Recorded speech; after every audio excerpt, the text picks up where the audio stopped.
Masuk zoom, perlihatkan lokasinya.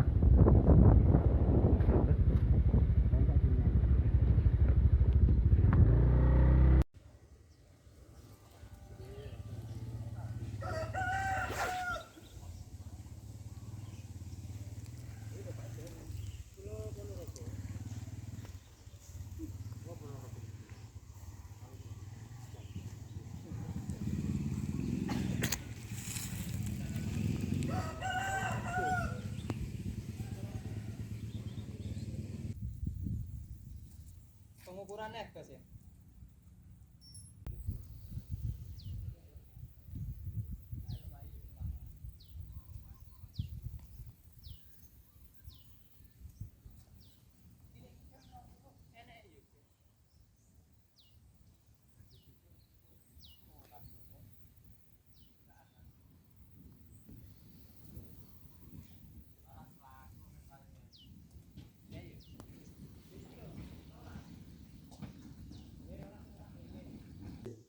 Sini nomornya informasinya mungkin lebatin.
Assalamualaikum warahmatullahi wabarakatuh. Ikhwani fisabilillah.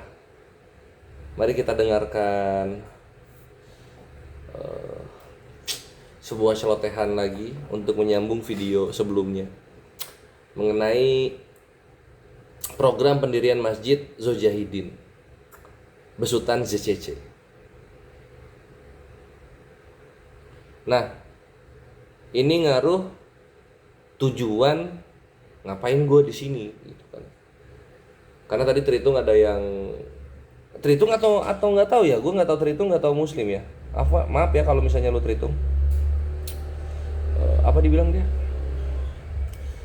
Cari gift sampai pagi gitu. Demi gift sampai subuh dia bilang. Ngapain nyari gift sampai subuh? Gue jam 11 aja udah 15 juta gue. Per malam 15 juta, 12 juta, 10 juta gitu ya. Kita flexingin ini orang-orang yang ngomong gaf gift.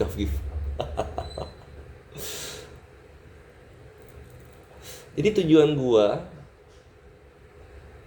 itu ya bubukin Tritung, bre. Ini yang perlu kalian tahu. Gua udah sering ngomong kayak gini gitu kan. Kalau misalnya ada yang sok-sok nasihatin dari Tritung ke Rumus, gua kasih tahu. Gua di sini bukan dakwah, bukan diskusi ringan atau dialog soal nanya Yesus Tuhan atau bukan, enggak, bre. Gua di sini bubukin Tritung, bubukin penghujat. Itu tujuan gua. Dengan cara apa? Dengan cara aura milenial. Hidup milenial. Kenapa tujuan lu kok bubukin Tritung? Ya iyalah. Gue ngelihat tiap dialog si Tritung penghujat ini cengengesan, melecehkan, merendahkan gitu. Sedangkan Muslim akhlakul karimah gitu. Nggak enak dia untuk ngehajar balik.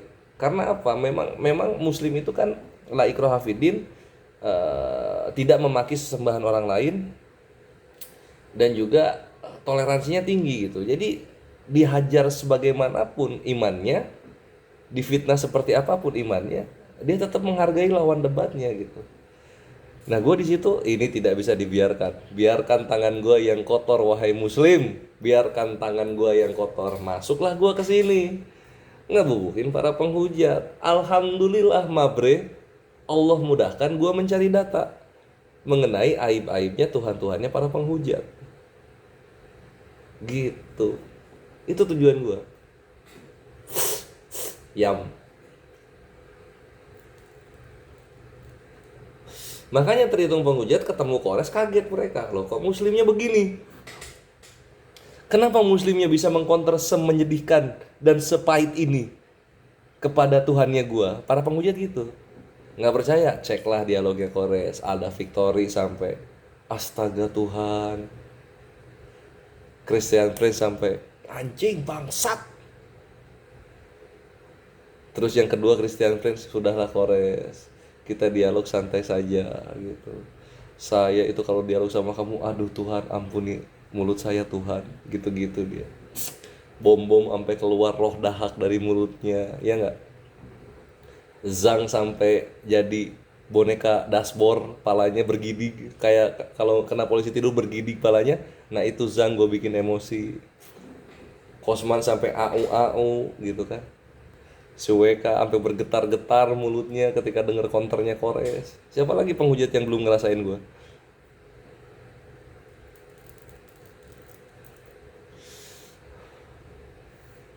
Supaya mereka tahu gitu loh. Lu sebelum ngehujat Islam, cek dulu hujatan lu itu menampar iman lu sendiri atau enggak. Kalau menampar iman lu sendiri, berhenti gitu loh. Berhenti lu menghujat. Kan gitu ya, jadilah orang yang baik-baik saja. Bedakan iman lu dengan iman kami. Contoh siapa? Mikana, kan gitu.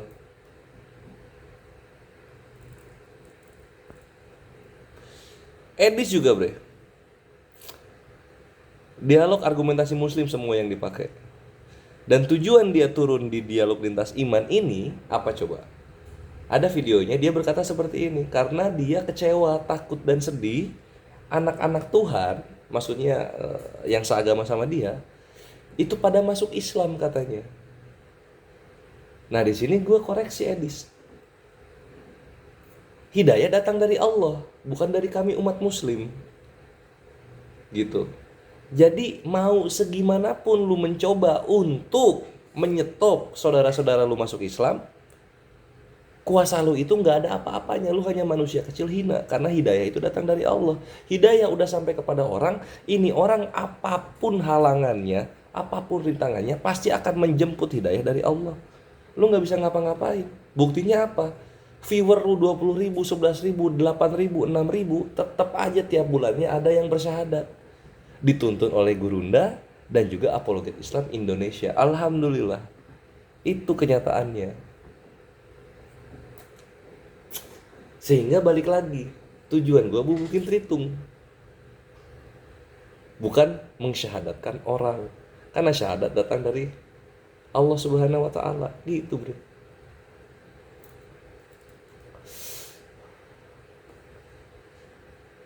Terus kapan lu berhentinya bubukin Tritung, Kores? Nanti ada momen berhentinya, karena gue kan ya mematuhi firman Allah, ikhwan. Al-Baqarah 190 sampai 192. 192 Allah berfirman, "Jikalau mereka berhenti, maka sesungguhnya Allah Maha Pengampun, lagi Maha Penyayang," gitu. Jadi nanti kalau mereka berhenti, gue berhenti. Gitu. Contoh Mikana, nggak pernah nyerempet kerudung, bubuk, diam dia, diam gue, kan gitu. Contoh siapa lagi? Oki, gue naik ke roomnya, nggak bahas agama, ya gue nggak bahas juga dong, gitu. Tapi kalau pengen ultimate gue bener-bener berhenti, kalau ultimately pengen bener-bener gue berhenti, ya semua penghujat Islam dari Tepudin sampai yang terbaru gitu kan, mereka berkumpul lalu buat konferensi pers menyatakan permohonan maaf mereka telah menghujat Islam dan berjanji untuk tidak mengulanginya lagi. Baru satu klausa terpenuhi. Apa gua berhenti di situ? Belum, bre. Yang kedua apa? Yang kedua adalah sudah saatnya kitab sucinya kawan-kawan lain, terutama kawan yang satu ini ya, karena yang satu ini yang banyak mengambil istilah-istilah Islam, itu dibuang semua istilah-istilah Islamnya, kembali ke original teks mereka. Gitu. Nah, kalau sudah terjadi, insya Allah gue berhenti. Gue buka usaha teh herbal ramah asam lambung. Nah, gue kesana ntar.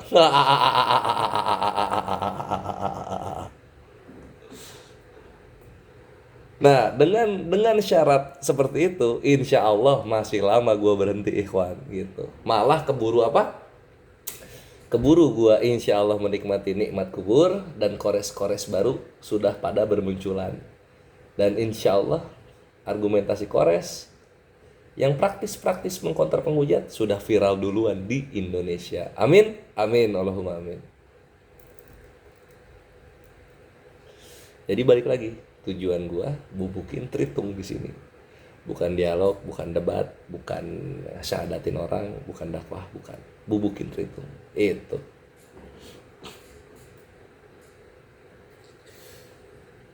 Karena apa ya? Itu kalau bicara nikmat dunia gitu kan, alhamdulillah udah semua gitu. Bahkan yang gak gua minta pun Allah berikan. Sehingga ya udah nikmat aja gitu. Jadi tinggal nyari tujuan hidup. Apa tujuan hidupnya? Bubukin Tritung. Bubukin maksudnya apa, Bang? Si Sandy nanya. Bubukin itu lu bikin puff gitu kan, jadi serbuk-serbuk. Yang asalnya dia benda padat, zat padat, di puff jadi serbuk dia gitu. Nah, tapi caranya jahat gua. Caranya kayak gini. Lu bikin abon sapi dengan cara mukulin. Jadi lama jadi abonnya. Pak, puk, pak, puk, pak. Nah, bubuk dia jadi abon. Kayak gitu, Chen.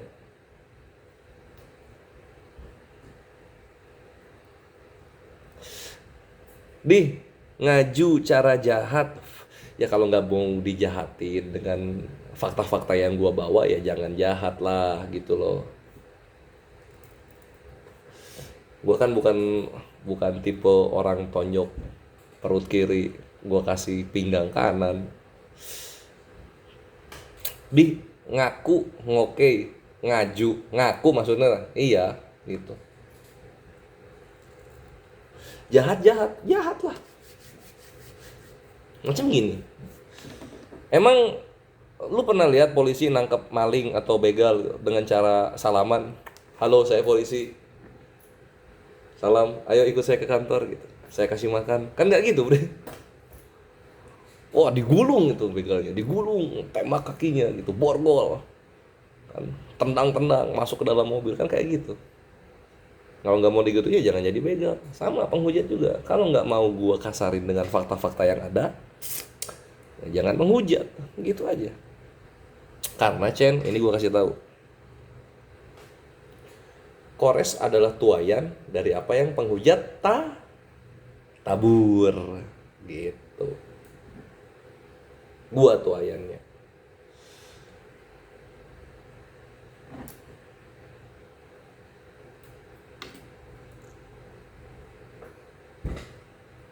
Gampang kok. Nah itu ininya apa? Slogannya AA Baal. Bukan Bang, Baal itu AA. Sunda dia.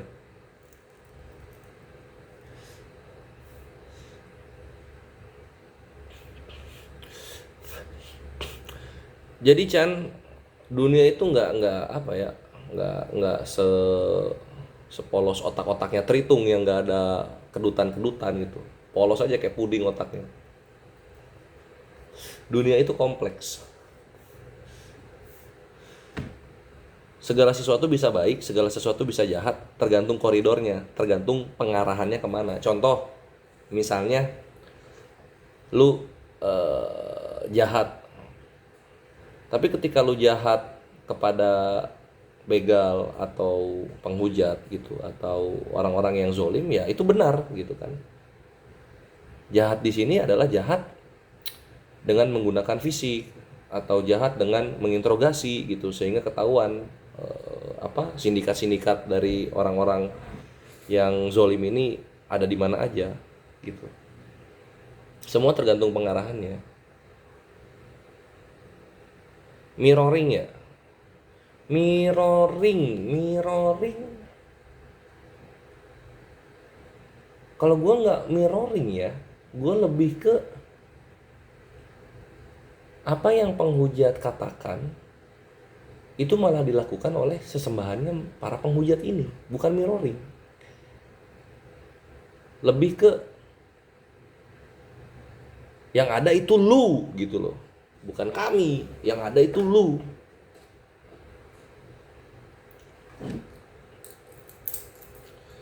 Ngapain di atas gak ngomong malah typing? Dia bukan pendebat Ikhwan, dan dia gak ngehujat. Lu tahu sendiri Kores kalau bukan Tritung, nggak ngehujat, ya malas gue dialognya.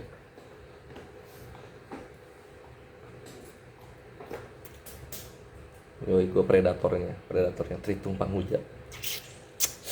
Iyam.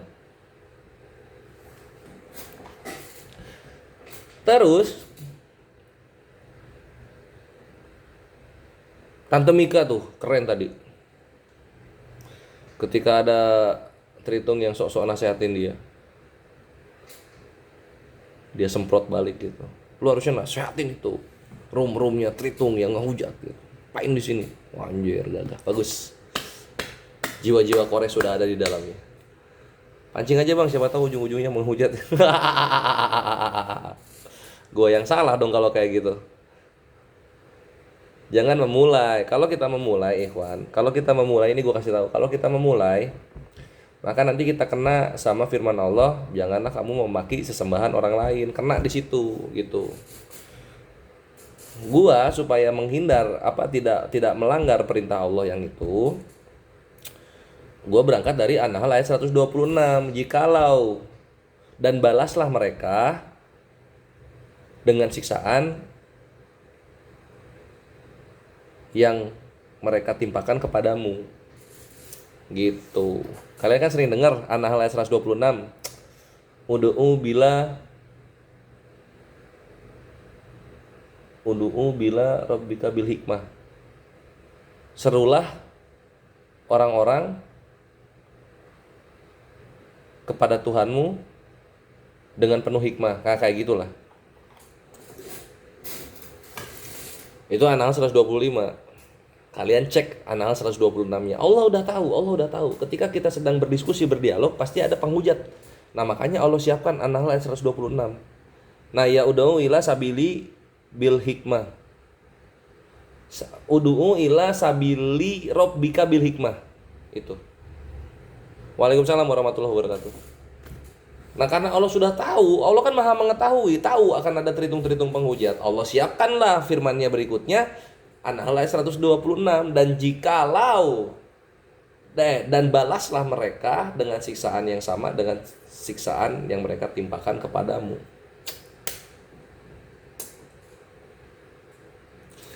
Tuhan kita itu memang maha mengetahui, ikhwan. Itu satu ya, Allah. Dan Allah juga, ini yang bikin gue tenang ya ikhwannya, jawaban. Ketika gue berdoa tadi yang udah gue sebutin di awal, gue minta sama Allah dicabut emosinya ketika bubukin Tritung. Nah, Allah juga sudah menjawab dalam surah Al-Luqman ayat 6. Dan sesungguhnya gangguan yang mereka berikan kepadamu hanyalah gangguan-gangguan yang kecil saja.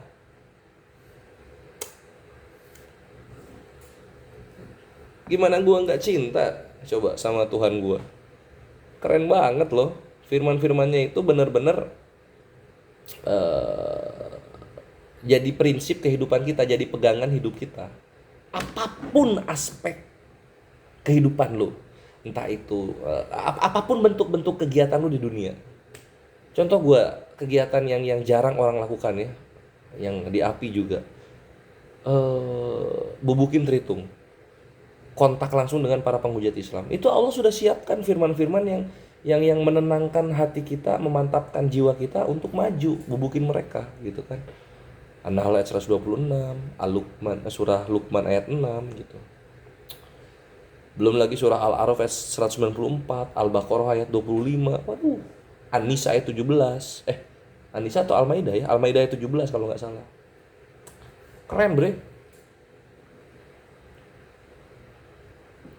Yang lain kok nggak beri pencerahan juga, udah tidur, makanya gue yang ngomong terus ini. Aku juga udah nggak marah kalau dihina Jawa, Hama. Ya, marah boleh, nggak marah bagus.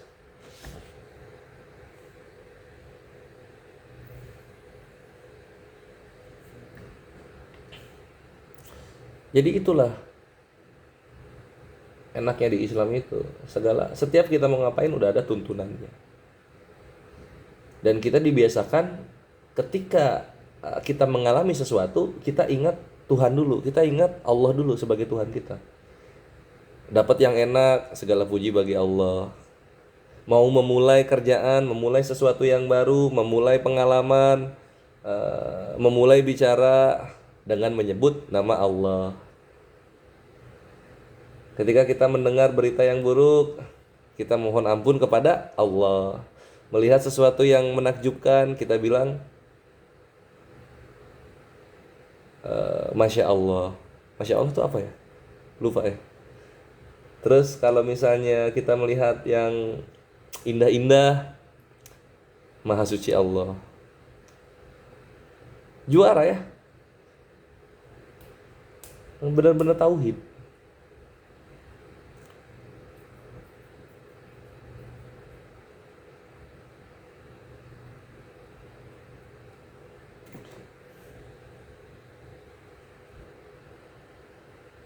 Bini udah punya bang, kenalnya ngapa kalau udah ada? Udah, bini gua mantan Katolik, lagi tidur sekarang. Wah, langsung ketika gue jawab udah, si Sandy langsung padahal gua mau mualaf jalur nikah.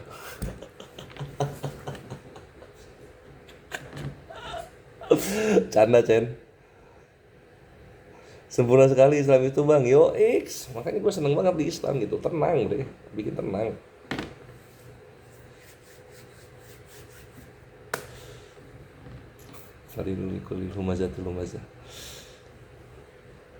Waalaikumsalam warahmatullah. Waalaikumsalam warahmatullah. Hai Kores, gimana caranya supaya kita tetap istiqomah di jalannya Allah Subhanahu wa taala? Supaya kita istiqomah sholatnya gitu ya. Bermajelis ilmunya. Ya gini, pertama, lu berangkat dari kewajiban. Ini aku kasih tahu aku ya, akhi ya. Sholat 5 waktu gitu kan, tepat waktu gitu. Ke masjid itu, wah masya Allah lebih bagus lagi. Pertama ingat kewajiban kita sebagai muslim. Yang paling gampang rukun Islam deh, paling gampang itu. Lalu kemudian sholatnya ini ya. Nah lalu yang kedua, takut dulu, gitu loh, takut dulu, takut sama Allah. Enggak, jangan takut. Tahu diri, itu dia. Tahu diri dulu. Pengen istiqomah, tahu diri. Maksudnya gimana? Ya lu bisa jalan, lu punya kerjaan, lu punya anak istri yang membahagiakan lu di rumah, lu punya barang-barang yang lu butuh gitu. Ini siapa yang ngasih? Siapa yang ngasih ini? Nah, Allah memerintahkan kita untuk sholat gitu. Allah Maha Pengasih lagi Maha Penyayang. Dengan segala yang Dia berikan kepada kehidupan kita, lu diperintah sholat aja lu susah gitu. Susah lu diperintah sholat aja. Padahal sholat berapa sih? 10 menit, 15 menit kan? Lalu susah. Dengan segitu banyak rizki yang Allah berikan, lu susah sholat. Nah itu tahu diri. Sehingga nanti lu malu, oh iyalah gua sholat. Yang kedua, takut dengan murkanya Allah. Gimana cara takutnya ya? Lo inget aja lo, orang-orang nggak sholat taruh di mana? Neraka kan? Di neraka gitu. Muslim walaupun tahu ujung-ujungnya pasti masuk surga, mereka sangat menghindari untuk masuk neraka terlebih dahulu karena neraka panas.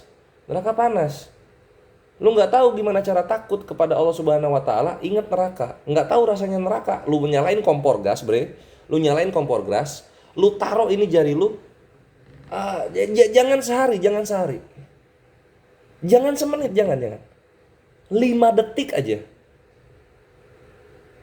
Lu cobain taruh ini jari lu 5 detik di atas kompor gas. Kuat lu 5 detik. Kalau misalnya nggak kuat 5 detik, apa kabar neraka, Neraka apa kabar? Yang paling ringan-ringannya neraka itu kaki napak di tanahnya, pala kita melepuh. Nah itu takut dengan murkanya Allah. Yang ketiga, butuh. Ya kalau lu tuh apa ya? Aduh gue ini butuh apa? Lagi pikiran kalut, maksudnya banyak apa gitu kan? Pengen dapat inspirasi. Ya itu sholat, butuh lu sholat gitu. Macam lu makan, butuh gitu. Yang ketiga, yang paling terakhir ini, mahabbah, cinta. Lu sholat karena lu cinta. Nanti ketika lu udah sampai ke butuh sama cinta, ya ini gue nggak bisa ngomong karena gue nggak ngelakuin sih. Tapi ini insya Allah ada hikmahnya. Ketika lu butuh dan cinta, maka lu akan menjalankan sholat yang sunnah, nggak cuma fardu doang, gitu. Jadi 4 poinnya kalau ingin istiqomah. Pertama tahu diri, kedua takut, ketiga butuh, keempat cinta. Tahu diri kepada Allah Subhanahu Wa Taala, takut kepada Allah Subhanahu Wa Taala, butuh kepada Allah Subhanahu Wa Taala, dan cinta kepada Allah Subhanahu Wa Taala, gitu. Kebetulan saya mantan DJ dan pemakai narkoboy, Kang. Mohon pencerahannya. Pencerahan yang mana nih? Kok tiba-tiba pencerahan?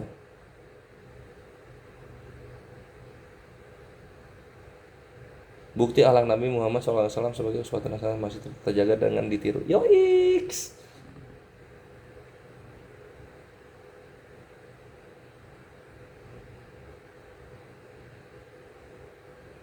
Oh masih nyambung yang tadi ya. Itu supaya istiqomah gitu loh. Pasti kita ada, ketika kita dengar adzan kita tahu, oh iya ini waktunya sholat. Cuma kan kita apa ya? Wah nanti dulu lah. Ini kerjaan belum beres. Aduh gua lapar belum makan. Enggak lu adzan lu wudu. Adzan beres lu sholat. Ini apa kalimatnya Ustadz Abdul Somad yang paling keren. Orang yang tidak sholat, keislamannya diperdebatkan oleh ulama. Mantap situ. Taubatan nasuha jangan diulangi. Ya, itu awal. Nggak peduli akhi DJ mau mantan DJ kayak mau pakai narkoba kayak mau mantan pembunuh kayak mantan pezinah kayak mantan apapun gitu. Sholat wajib lu sholat gitu. Segala dosa-dosa lu tidak membuat lu gugur dari kewajiban. Justru dengan lu menjalani kewajiban, dosa-dosa lu Allah ampuni, Allah hapuskan gitu. Kecuali yang dosa besar ya. Dosa besar ya taubat nasuha dulu. 4 itu akhi yang mana? Udah sampai yang mana kira-kira? Ini obatnya. Tahu diri, takut karena butuh, karena cinta.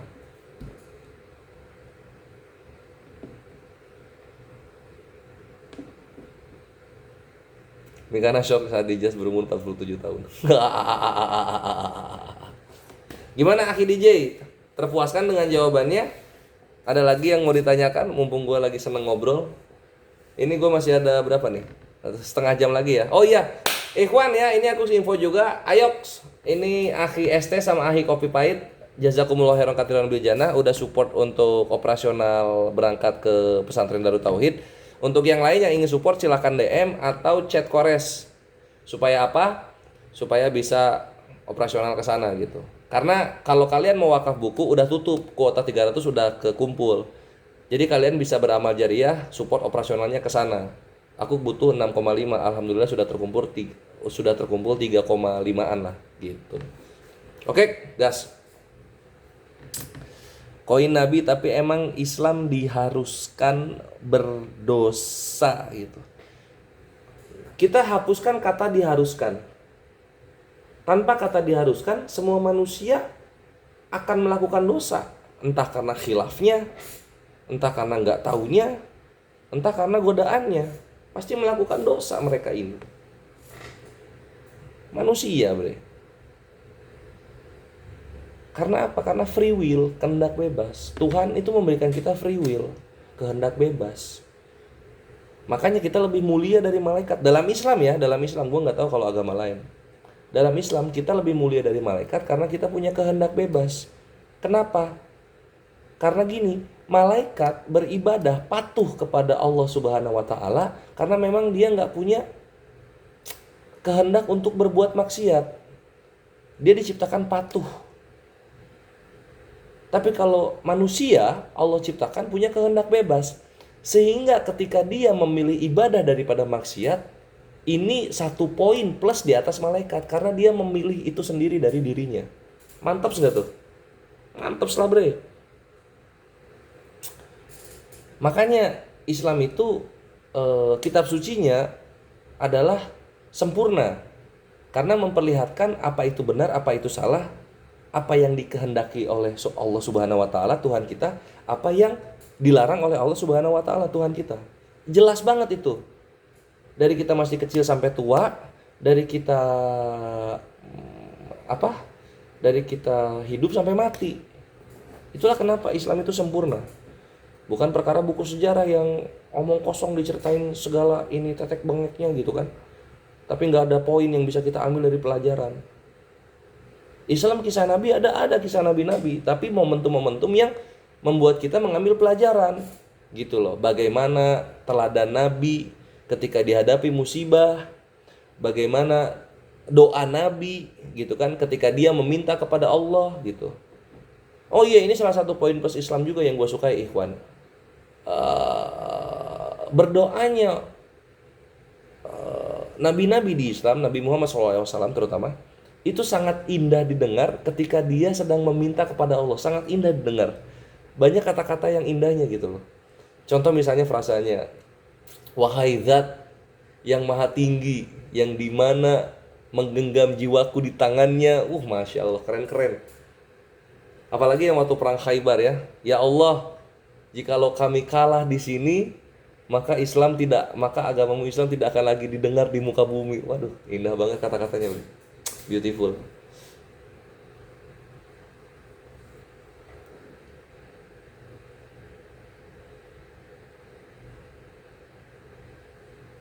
Bang Kores, dosa besar itu apa saja? Zina, membunuh, dosa besar tuh. Riba, itu dosa besar. Lalu kemudian tidak sholat, tuh dosa besar itu. Syirik, dosa besar itu. 5. Ini yang gue tahu ya, nanti kalau salah koreksi aja. Syirik yang pertama, lalu kemudian membunuh, berzina, riba, sama ini nggak sholat. Itu tuh dosa besar itu. Makanya kan kalau misalnya Ahlus Sunnah wal Jamaah itu kalian harus bayar sholat kalian dari akil balik sampai kalian mulai sholat lagi. Jadi dibikin dua di double sholatnya gitu supaya kebayar. Karena sholat itu kewajiban. Berarti kalau yang dosa besar apa harus sholat tobat, Bang? Iya, tobatan nasuha itu ya sholat tobat itu, sholat tobat. Lalu kemudian kalian ya jujur-jujuran lah sama Tuhan gitu. Dosa kalian ngapain gitu. Neraka juga kayak warkop, bisa keluar masuk. Enggak, keluar doang, bukan keluar masuk. Keluar doang. Lu kalau udah di surga lu nggak keluar lagi. Tapi kalau lu masuk neraka lu keluar gitu loh. Enggak, udah keluar neraka lu masuk lagi gitu, enggak. Allah Subhanahu wa taala adalah Maha Organizer. Event organizer yang sebaik-baiknya itu Tuhan kami, Allah Subhanahu wa taala. Lamun rasis dosa teu kores ya dosa lah. Jadi kita kan neraka ya, karena ini ada Tritung kayaknya ini koin Nabi ini. Dia komplain mengenai neraka Islam, kalau udah masuk bisa keluar. Yes gitu. Jadi ngapain gua Islam kalau misalnya neraka nggak takluk sama gua? Ngapain gua Islam? Justru dengan iman Islam inilah membuat neraka itu nggak takluk dengan gua, dan gua bangga dengan itu gitu. Ngapain gua Islam kalau misalnya masuk neraka nggak keluar lagi? Ngapain bre? Aneh. Apa lu mau karena gua Islam langsung aja masuk surga? Enggak gitu juga konsepnya. Dosa-dosa gua yang sebelumnya gimana? Sudah kayak vagina masuk keluar. Oh, ini mah ini dong apa namanya? Tuhannya Tritung kalau kayak gitu.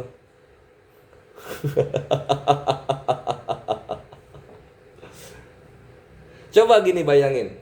Sekarang gini konsepnya. Lu beragama, kemudian lu berdosa, lu mati berdosa ya.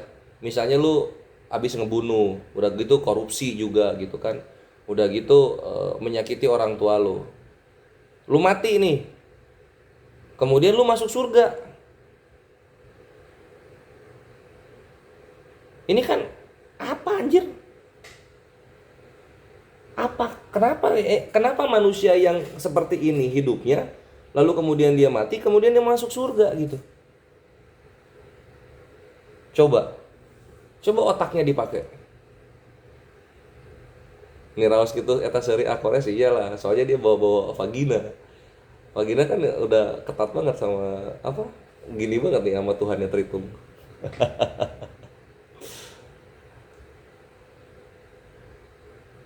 Kayak gitu.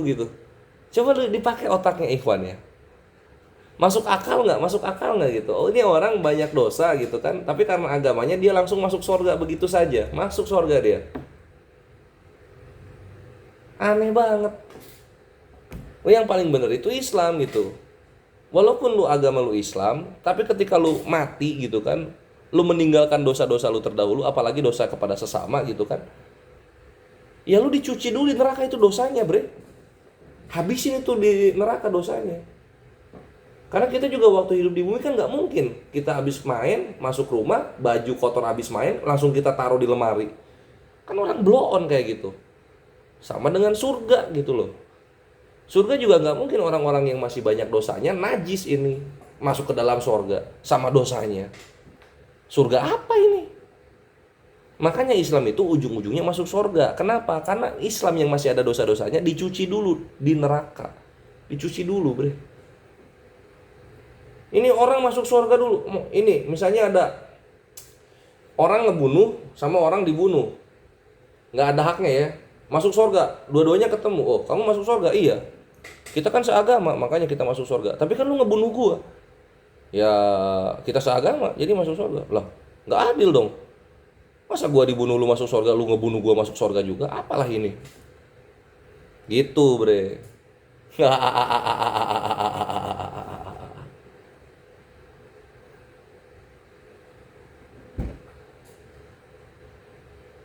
Lebet pisan kajianna akhir Kores satu nuhun. Amin.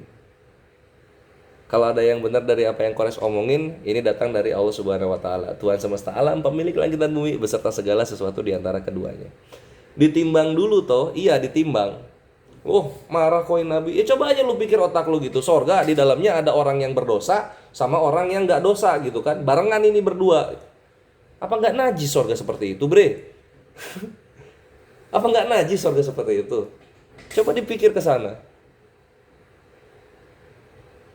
Terus nanti kalau ditanya, ya enggak dong masuk neraka, kalau udah neraka nggak keluar lagi. Lalu terus ngapain iman lu? Iman lu buat apa kalau misalnya nggak keluar lagi dari neraka? Iman kok bodoh kan kalah sama neraka. Gitu.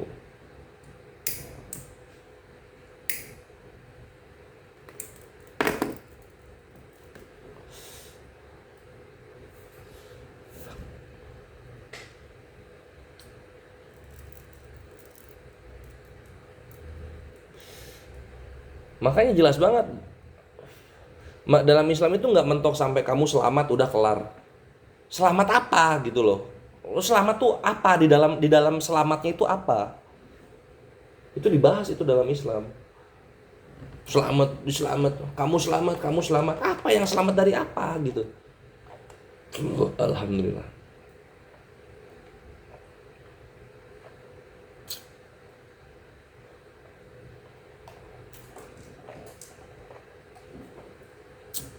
Mesianik. Ini mesianik. Ini kayak mikanan nih mesianik. Dia suruh baca kita, tunggu. Apa nih? Kok hilang ini? Dia suruh baca apa? Matius 25, 32, 33. Nah, kan gua counter koin Nabi, ada terhitung yang lain yang kepanasan. Dia suruh baca kita Matius 25. Sholat subuh akhi nu susah kenete. Oke, tunggu ya. Kita bahas dulu ya ini. 25 32 33 25 32 33. Lalu semua bangsa akan dikumpulkan di hadapannya dan ia akan memisahkan mereka seorang daripada seorang sama seperti gembala memisahkan domba dari kambing. Dan ia menempatkan domba-domba di sebelah kanannya dan kambing-kambingnya di sebelah kirinya. Oke. Maksudnya ini hari penghakiman kan? Artinya apa? Perbuatan lu dihitung. Perbuatan lu dihitung artinya. Apa bedanya sama Islam kalau gitu? Perbuatan lu menentukan lu masuk surga atau neraka. Kan gitu. Nah, sekarang kita bahas yang sholat subuh ya. Waalaikumsalam warahmatullahi wabarakatuh.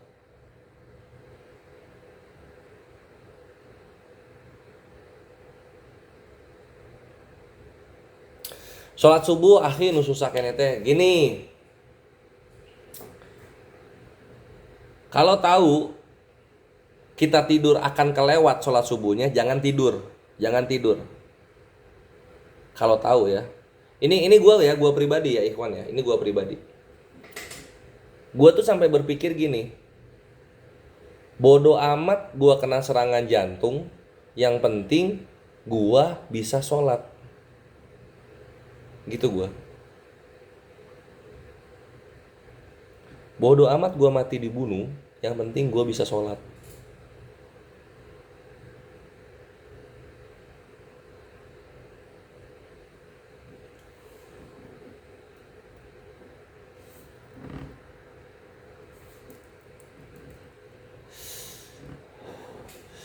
Jadi prakteknya begini. Kalau tahu kita nggak akan bangun pas di jam subuh, ya jangan tidur. Jangan tidur gitu. Sampai nanti kita bisa ngatur tidur kita. Misalnya contoh, kita jam 11, aduh ini kalau tidur jam 11 ini nggak bisa bangun. Ya jangan tidur, itu paling pahitnya ya. Atau enggak nitip ke orang yang biasa bangun subuh untuk bangunin. Apapun yang terjadi bangunin gue waktu adzan subuh supaya sholat. Banyak caranya akhi, banyak caranya. Gitu. 4:49 di mana belum subuh. Belum, aku juga biasanya lagi maju sekarang di 4 lebihan berapa?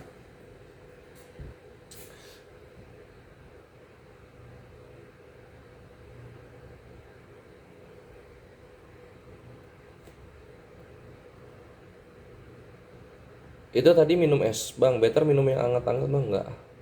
Guanya anget soalnya. Gua ini menghangatkan, makanya gue butuh dingin. Gua kan matahari. Gue ini matahari, gue ini. Gitu. Yang berputar, nggak peduli apapun itu, mendapat kehangatannya, gitu. Lu terlalu dekat lu kebakar, lu terlalu jauh lu kedinginan. Jadilah seperti bumi, supaya lu cocok, dapat kehangatannya. Anjing, emang Kores ini ya. Filosofis sekali gue di subuh hari.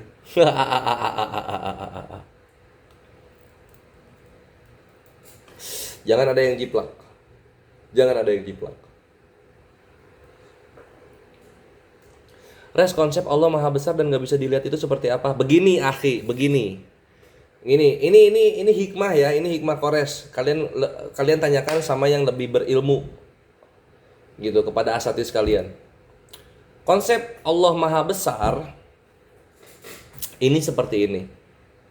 Objek semakin besar, kita semakin gak bisa melihatnya. Semakin besar objeknya, kita nggak bisa melihatnya. Contoh misalnya. Siapa tadi yang nanya? Akhi Muharja tinggal di mana?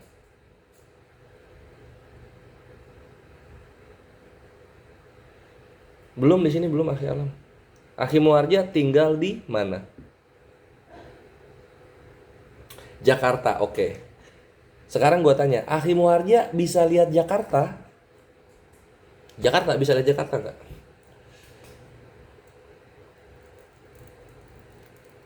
Jakarta Timur, oke. Bisa nggak lihat Jakarta Timur? Hah? Jakarta Timur? Nah, kan bingung kan? Kayak gimana ngeliat Jakarta Timur? Gak bisa kan? Baru Jakarta Timur. Sekarang Akhi Muharja bisa lihat Pulau Jawa nggak?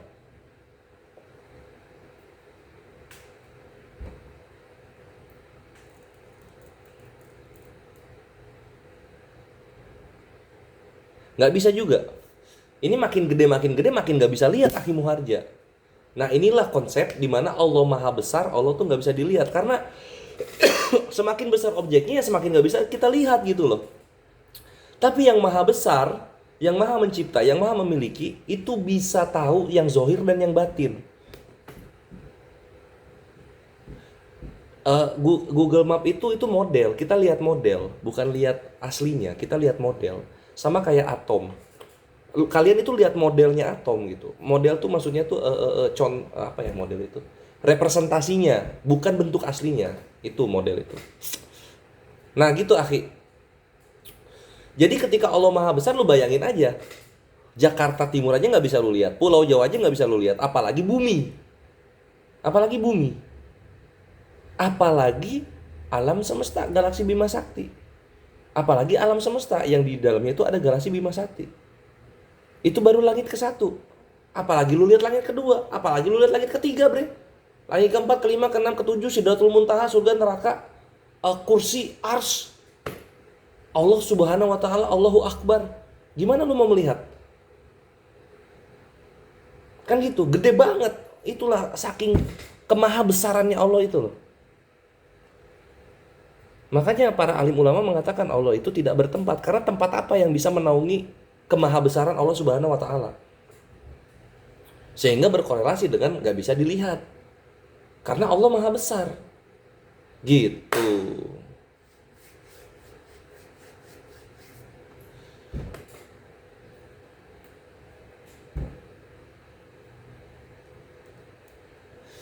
Tapi apakah Allah berbentuk gitu kan? Allah berbentuk. Bentuk itu makhluk gitu kan. Bentuk apa yang bisa menaungi Tuhan semesta alam Allah Subhanahu wa taala? Tapi apakah Allah berwujud? Berwujud. Karena wujud itu dalam bahasa Indonesia artinya ada. Al-wujud, yang maha ada. Gitu. Maksudnya besar fisik itu bukan. Fisik apa yang bisa menaungi Allah?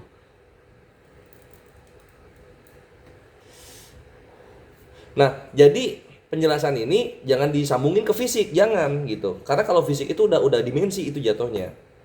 Udah ruang masuknya. Gitu kan. Nggak bisa, ruang dan waktu itu Allah yang ciptakan. Ya masa Allah ada di dalam ruang? Kan gitu. Sehingga stop sampai di situ. Stop sampai Allah Maha Besar, stop sampai qala Rasul bahwasanya kita tidak akan bisa melihat Allah Subhanahu wa taala sebelum kita meninggal. Itulah kenapa di Al-Qiyamah 22 sampai 23 pada hari di mana kita memandang kepada Rob kita. Titik sampai situ kelar, jangan lagi dibahas ikhwan. Karena kalau dibahas lebih jauh itu kita nanti jatuhnya berdosa. Simpelnya lu nggak sopan kepada Tuhan semesta alam. Gitu. Alhamdulillah akhi muarja, ya semoga manfaat apa yang aku sampaikan ya. Aku fakir ilmu soal agama. Kalian harus tanyakan ini kepada yang lebih paham soal agama. Ustadz Tahta, Ustadz Alif, Ustadz yang lain. Paham banget saya sekarang, alhamdulillah.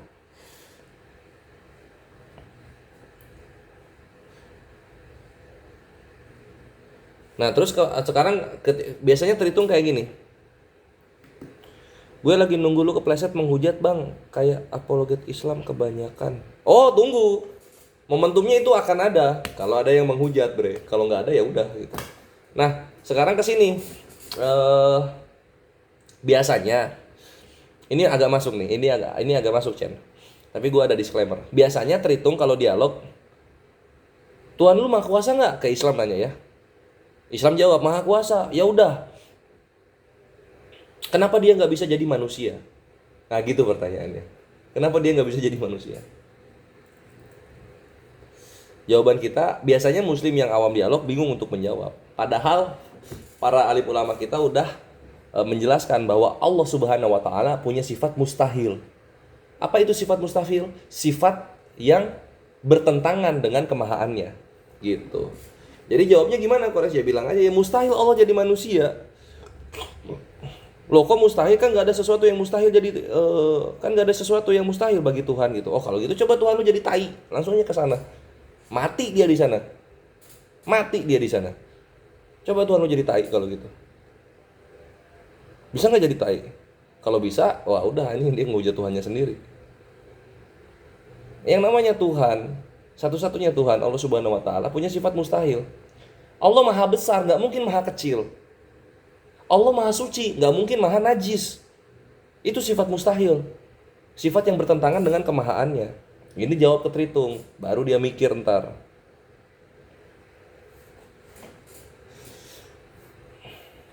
Bang, berarti Tuhan yang nabung yoix gitu.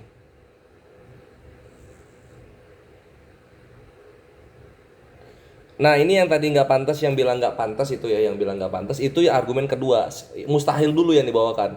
Allah punya sifat mustahil dan tujuannya apa? Untuk menyelamatkan manusia ya nggak pantas lah gitu. Kita aja misalnya nyelamatin kucing yang kegeleng juga nggak perlu jadi kucing. Wah ada kucing nggak geleng, saya menjadi kucing dulu, gitu. Kayak mana mau ngasih nafas buatan kalau kucing kita jadi kucingnya? Taring semua isinya. Gitu. Bang Kores, kata Oten Islam nyontek ajaran mereka tentang Siti Hawa. Nyontek ajaran mereka.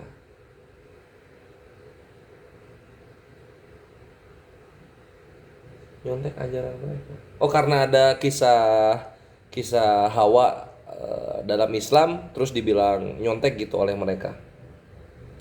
Loh, kita bukan nyontek bre.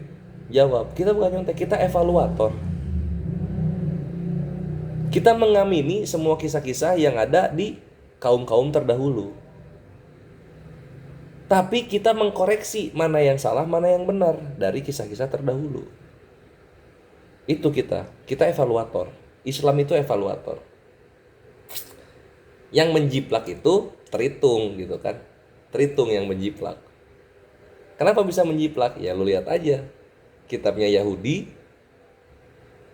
Tapi kok bahasanya bahasa Yunani. Nah kayak gitu.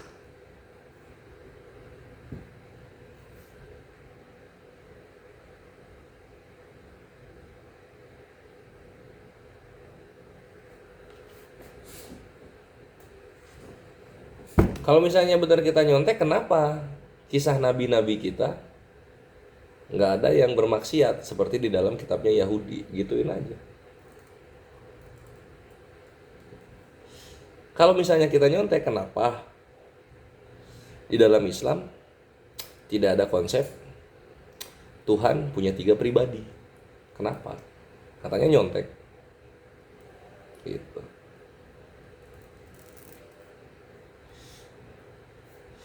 Enggak, Akhi Siro. Di original teksnya dalam kitab Yahudi itu Hawa.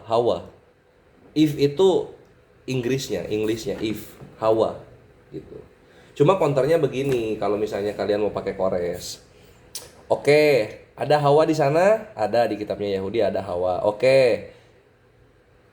Yang ngasih tahu nama istrinya Adam itu Hawa, Tuhan atau manusia? Manusia. Oh, manusia yang ngasih tahu. Ya sama dong. Di kami juga yang mengatakan istrinya Nabi Adam itu adalah Hawa, itu Nabi kami Muhammad SAW. Sama dong kalau gitu. Kecuali Tuhan lu yang ngasih tahu nama istrinya Adam itu Hawa. Kalah kita baru 1-0. Cuma kan enggak, gitu counternya. Nangkep nggak?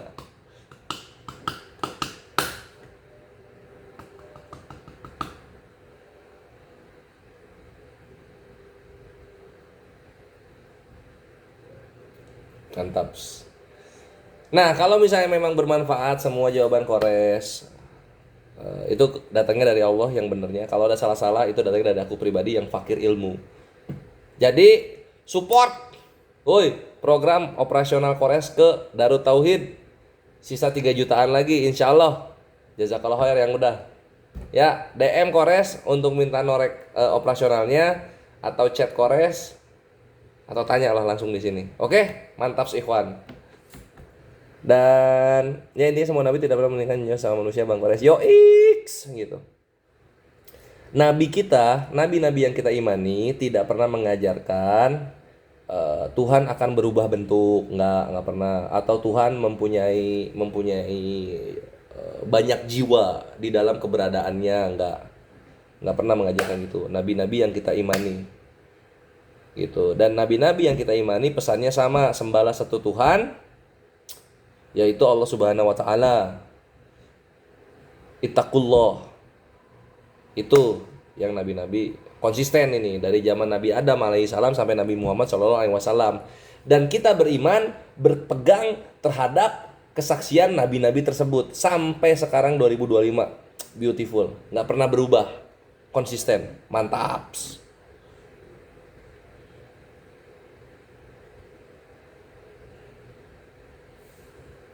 Kalau nabi-nabi yang mendengar manusia pasti Nabi Musa enggak juga ya, enggak juga lah.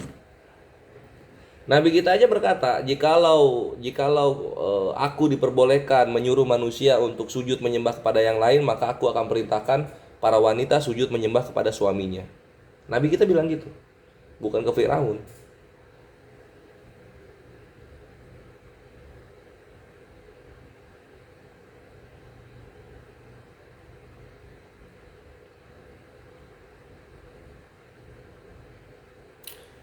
Dan ya, ini durasi untuk memperpanjang konten aku, ikhwan. Jadi di depan itu aku bikin video yang keempat untuk YouTube baru aku, itu membahas program pendirian Masjid Zojahidin. Nah, itu yang dimana Masjid Zojahidin ini adalah kebanggaan zaman JCC,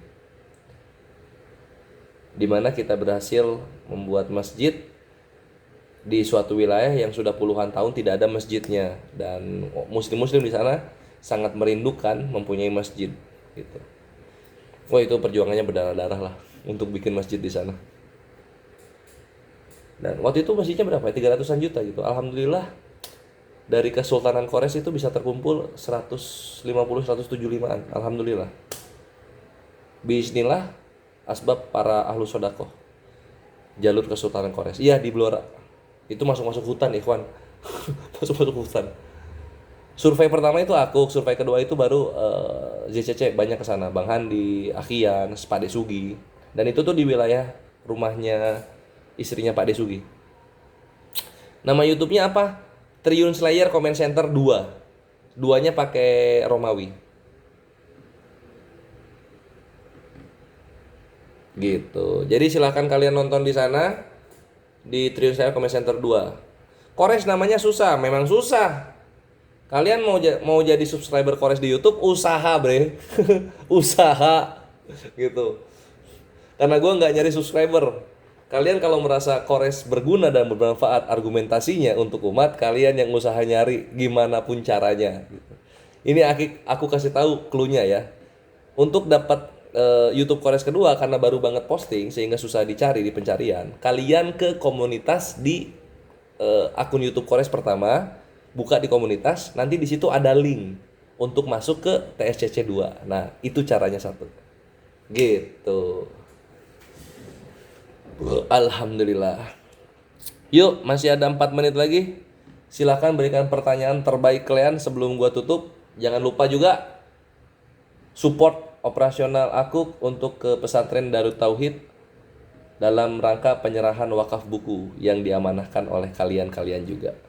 Caranya gimana? DM untuk minta norek atau langsung chat ke nomor Kores. Untuk yang udah, seperti Akhi ST dan Akhi Kopi Pahit, jazakumullah khairan katsiran bil jannah.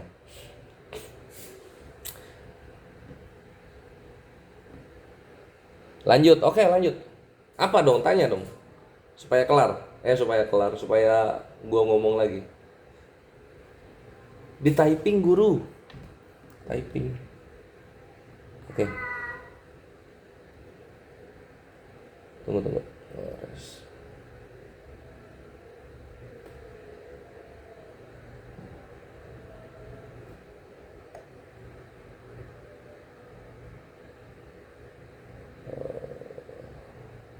Tuh.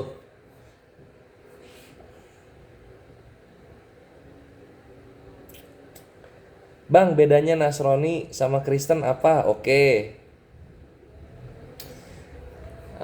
Gini, Nasrani itu adalah sebutan orang-orang Arab kepada orang-orang yang mengikuti Yesus atau Nabi Isa al-Masih. Nasrani dibilangnya. Kristen itu adalah sebutan untuk orang-orang pengikut Nabi Isa atau Yesus oleh orang-orang pagan Romawi yang tinggal di Antioquia. Nah, Nasrani ini berangkat dari Nozri. Nozri ini artinya pengikut orang Nazaret. Karena untuk orang Yahudi mereka manggilnya itu bukan apa namanya? Bukan Isa al-Masih, mereka manggilnya tuh Yasu Hanotsri gitu. Yesu atau Iso Hanotsri gitu kan. Nah, karena ini Nabi Isa al-Masih itu dari Nazaret gitu kan. Dalam Ibraninya itu Nozri. Iya. Nanti jamaknya Nozrim, nyampe ke Arab jadi Nasrani. Agamanya Nasoro, orang-orangnya disebut Nasrani. Gitu. Oh, gua kira nomor gua Akhi Abi. Gua kira mau infak buat operasional ke Darut Tauhid. Oke, tunggu bentar. Alhamdulillah. Yang nanya perbedaan Kristen dan Nasrani udah ini? Udah ngerti?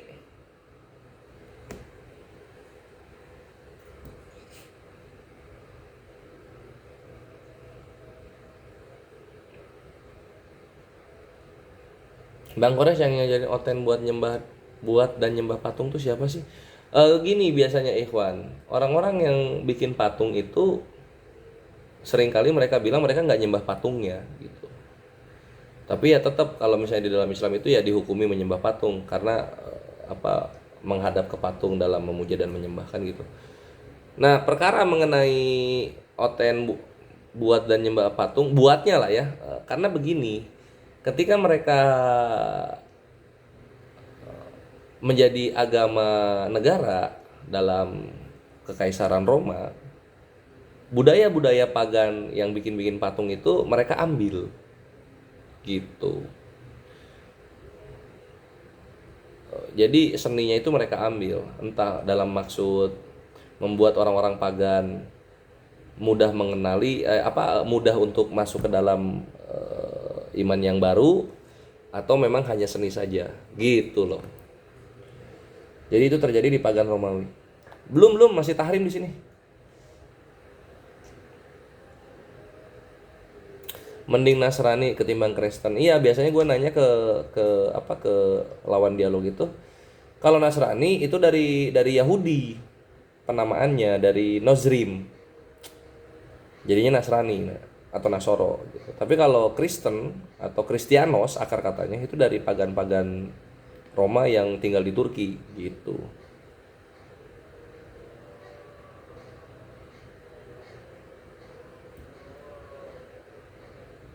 Waduh, ini Bukti Resto ini nanyanya brutal. Ya wes lah ikhwannya, sudah 1 jam juga. Thank you sudah menemani dalam kebutuhan konten Kores. Sampai jumpa di dialog-dialog berikutnya. Kalau ada salah kata mohon maaf, tapi untuk Tritung Penghujat jangan terguncang kalau mendengarkan celoteh Kores yang penuh makna di malam hari ini. Ya, mari kita tutup dengan doa kafaratul majelis. Iya, ini mau subuh gua. Subhanakallahumma wa bihamdika asyhadu an la ilaha illa anta astaghfiruka wa atubu ilaik. Amin ya Allah ya rabbal alamin. Billahi taufiq wal hidayah ya khairu ummah. Wassalamualaikum warahmatullahi taala wabarakatuh.